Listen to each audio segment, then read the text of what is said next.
নবান্নে শুভেন্দু অধিকারী। শুভেন্দু অধিকারী রাজ্যের বিরোধী দলনেতা নবান্নে।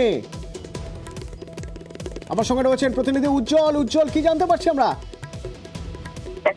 হঠাৎ করে নবান্নে ঢুকে গেলেন বিরোধী দলনেতা শুভেন্দু অধিকারী। আজকে সকাল 11টা নাগাদ তিনি বিধানসভায় আসেন এবং বিধানসভায় আসার পর তিনি বেশ কিছুক্ষণ বৈঠক করেন এবং বৈঠক করার পরই কিন্তু তিনি সোজা গাড়ি নিয়ে চলে আসেন নবান্নে। নবান্নের ভেতরে যাওয়ার আগে কিছু বলেন যে কোথায় যাচ্ছেন, তার সঙ্গে দেখা করতে যাচ্ছেন, কেন যাচ্ছেন, এটাই কিন্তু এখন প্রশ্ন। হঠাৎ করে নবান্নে গেলেন কেন এবং কার সঙ্গে দেখা করতে এলেন, কি বিষয়ে কথা বলছিলেন সেটা কিন্তু এখন অস্পষ্ট। এটা কিন্তু আগে থেকে জানাও ছিল না।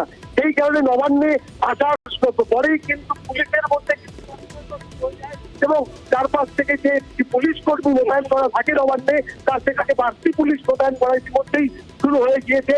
এবং নবান্নে কিন্তু এখন যে হঠাৎ করে শুভেন্দু অধিকারী আসবেন, এটা কিন্তু আগে থেকেই কোনো খবর ছিল না। কোনো তো তিনি এখন নবান্নের ভেতরে প্রবেশ করেছেন, তবে কার সঙ্গে কথা বলবেন বা কি বিষয়ে কেন তিনি ঢুকেছেন সেটা কিন্তু এখনো পর্যন্ত অস্পষ্ট।